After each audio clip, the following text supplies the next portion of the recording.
Okay. All right. I just want to tell you guys the issues that I had when I first got diagnosed. After I saw the oncologist, and he said for that he knew I had multiple myeloma, but he wanted to confirm it, and for me to do a bone marrow biopsy and a skeletal survey. He did some blood work in his office while I was there, and I went home and scheduled the bone marrow biopsy, which was, like a week later, and the skeletal survey, which was, a couple days later. But 2 days after I saw him, he called me and told me, go straight to the ER, go check yourself in to be admitted because your calcium level was critically high.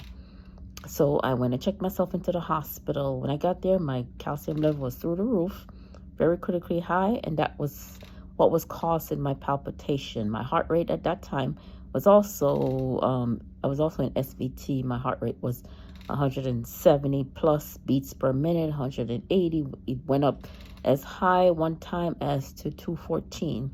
So I was admitted to the ICU. I was on amiodarone drip, trying to control the heart rate. And in the meantime, them trying to bring my calcium level down. But the problem is, while I was there, I developed even more fractures.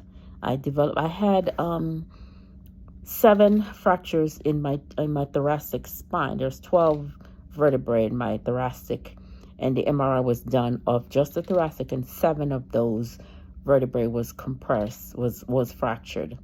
On top of that, while I was in the hospital, I developed more fractures. I developed fractures in my ribs, in my sternum. It was just excruciating pain while I was in the hospital. And the doctor told me, can't be avoided. Your bones are like sponge. A hard sneeze can cause a fracture. So whatever you do, don't fall, don't bump into anything, because your bone is brittle and they'll break easy. They break easy because how badly the cancer had damaged my bones. So the hardest part of those fractures, especially the ones in my sternum, was I didn't want to move. I just wanted to lay flat on my back. I was afraid to take a deep breath. It hurted so bad to take a deep breath, to sneeze, to cough. When I had hiccups, oh my God, the pain was excruciating. Okay, so I laid flat on my back. I didn't want to eat. I didn't want to drink, because that would mean that I would have to get up to go use the bathroom, and the pain would be unbearable. So I developed pneumonia while I was there because I wasn't taking deep breaths and I was moving. So that's another complication on top of everything that was going on.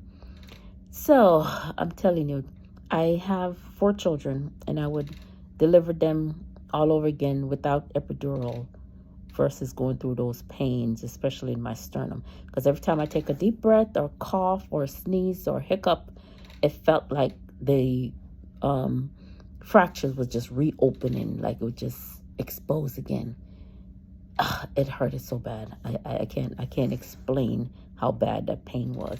So I got discharged home. I had physical therapy while I was there. I was in the hospital for over like 3 weeks. 3 weeks and a couple of days, and I got discharged home with physical therapy. I went home on a walker. My family had to walk me to the bathroom, sit me down on the toilet, bend down. I can put my arm around their neck to stand back up. I couldn't sleep in the bed. I had to sleep in a recliner because it was too flat. I couldn't get up. It was just a rough time. I'm telling you, it was hard when I first got diagnosed. But anyway, I got rid of the walker, and the fractures in my back, I lost 3 inches. I was 5'4", now I'm 5'1". Kind of pushing it a little, 5.5 inches, but I say 5'1". But because of the fractures in my back, I lost a couple of inches. So I still have pain if I stand too long or if I sit too long. My best position is recline, or if I'm standing, to lean over onto like a desk or something to take the pressure off my back. So I'm still dealing with that. But other than that, the first part of the diagnosis was the worst with those fractures. But I beat that, so here I am.